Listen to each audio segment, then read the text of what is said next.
China's President Xi Jinping causing a financial earthquake, announcing his country is ready and willing to replace the US dollar as the world reserve currency.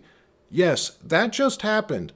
Something China has never really admitted or said out loud before. Well, they just did. The CCP officially throwing down the gauntlet, publishing this definitive mandate in state-owned media that they have begun transforming the yuan into a global reserve currency, one that will soon, they say, replace the USD.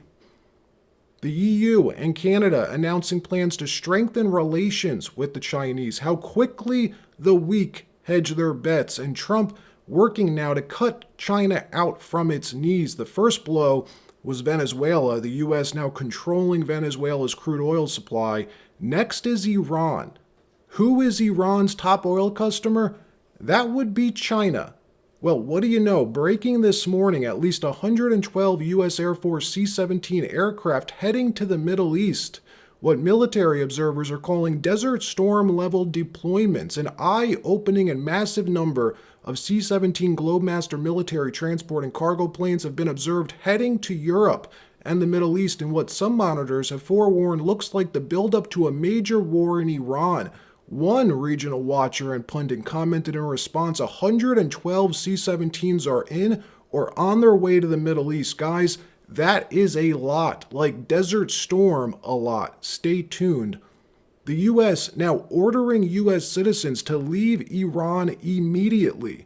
The U.S. State Department and the virtual embassy to Iran have issued an urgent advisory for all U.S. citizens to leave the country immediately due to rising regional tensions, risks of wrongful detention, and security instability. Citizens, they say, should, if possible, leave via land borders to Armenia or Turkey. That is the U.S. State Department telling all U.S. citizens, evacuate the country immediately.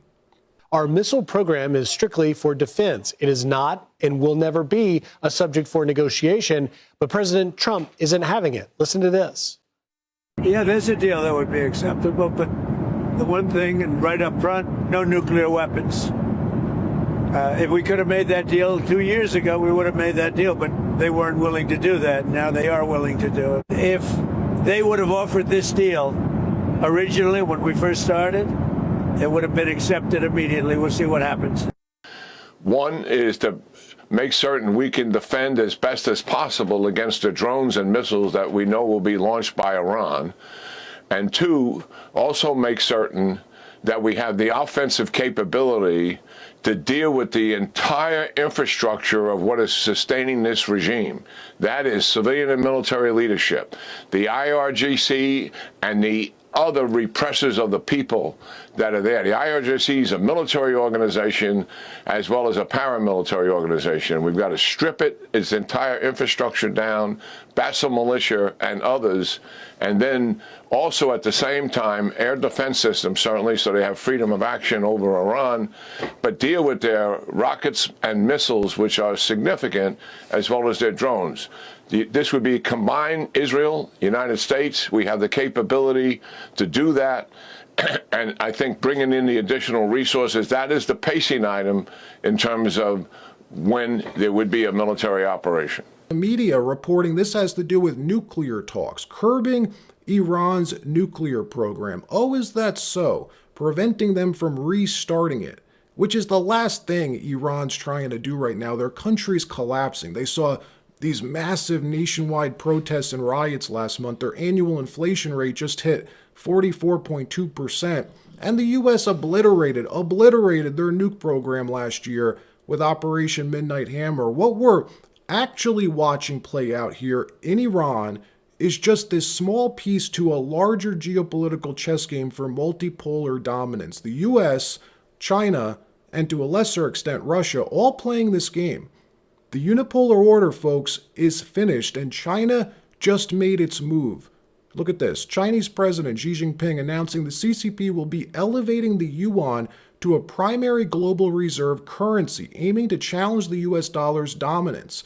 Xi called for a strong currency to increase its use in international trade and finance, driven by recent dollar weakness and rising geopolitical tensions. This is a full-scale declaration of war on the US dollar's 80-year hegemony. And if you think about it, is so rare. In my entire adult life, I don't ever remember the Chinese purposely strengthening their currency. They always do the opposite. They artificially devalue it.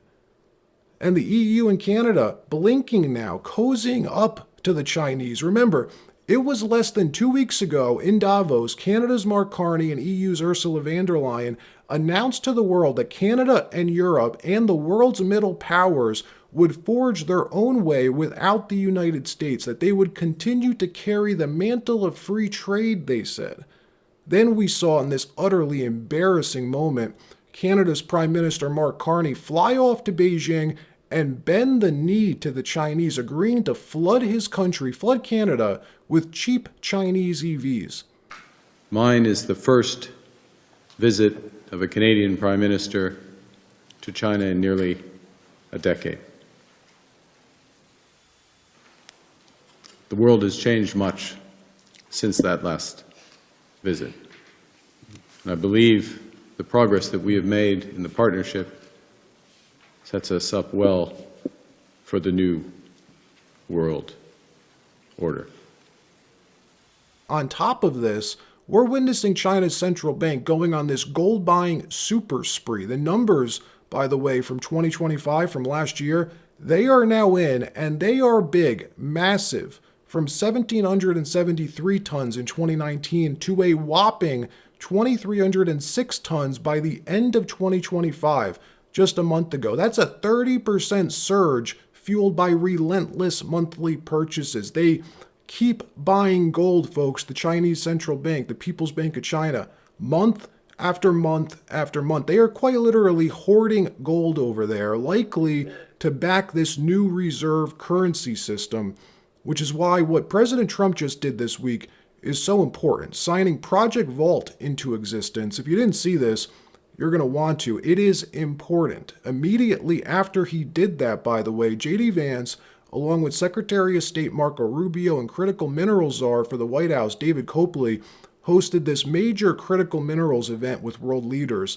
This was history in the making, the reshaping of mineral supply chains to feed the reindustrialization of America. He is returning us, Trump is, back to the American system, the original American system, which partners government with private industry to foster domestic production.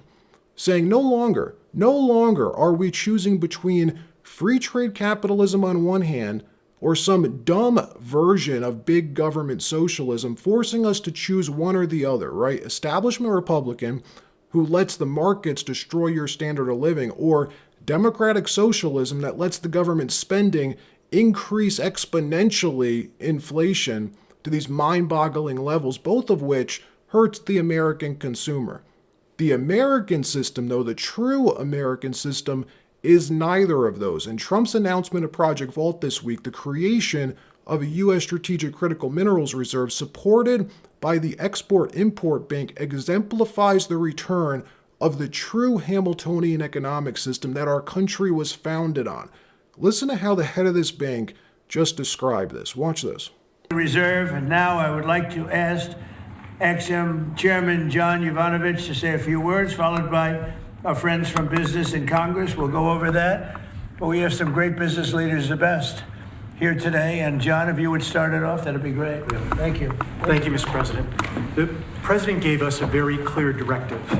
By clear directive, it was much more of an order for us to figure out how to, for the first time in American history, create a strategic critical minerals reserve in a way that would benefit the non-military manufacturing complex. And the challenge was enormous, not simply because it had never been done before, Mr. President, but we knew that you expected us to deliver in a big way, in a way that was scalable, in a way that was designed for long-term success, and in a way that would help revitalize our domestic mining industry. But most importantly, most crucially, that it not be subsidized by American taxpayers. And so that's exactly what we've done. Mr. President, what you've announced today is a truly uniquely American solution. And why this is so critical is because the Ex-Im Bank is being transformed into what appears, what looks to be this semi-national bank, a public-private partnership where government credit is directed toward physical domestic production, not endless borrowing that we're so used to, but credit that gets paid back with interest. Secretary Scott Bessent explaining the importance of this, why it's so critical that with Project Vault, we will no longer be at the mercy of this globalist-run free trade system where we rely on China or Russia or our adversaries for these critical minerals. Watch what he said. This was a public-private partnership that only you could have assembled, and we are taking back our sovereignty, and we are going to have this Vault project, a strategic mineral reserve, and I can't tell you how innovative and exciting this is, and the level of security it is going to give us going forward is phenomenal. Trump is doing away with this 60-year free trade experiment, this globalist system, and restoring the American system, the Hamiltonian economic system that America was built on, founded on, that turned us in to what we're all so accustomed to, the economic engine of the world, which is why on this channel we are huge supporters of Trump's economic agenda. All right, that wraps up the news portion of this video. Now let me tell you about the sponsor for today, StreamX, trading on the NASDAQ with ticker STEX. Imagine for a moment it's 2004 and you're in the room when the idea of launching a gold ETF is pitched to you.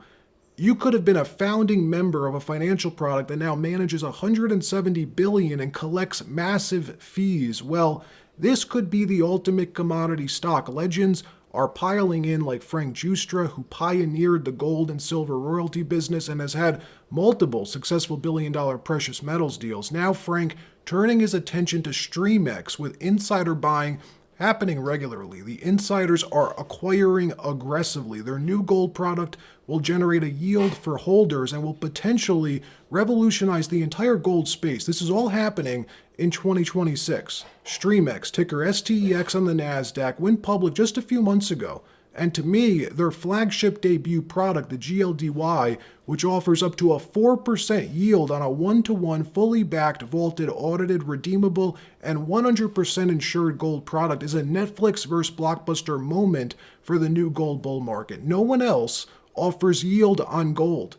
Conduct your due diligence. Shares trade near all-time lows. This could be one of the most monumental and significant developments in gold and commodities that we've ever seen. Everybody understands how Blockbuster's business model became totally obsolete and outdated when Netflix offered the exact same content, but through streaming. Blockbuster went out of business, and Netflix went from launching its first stream to becoming one of the largest companies on the planet.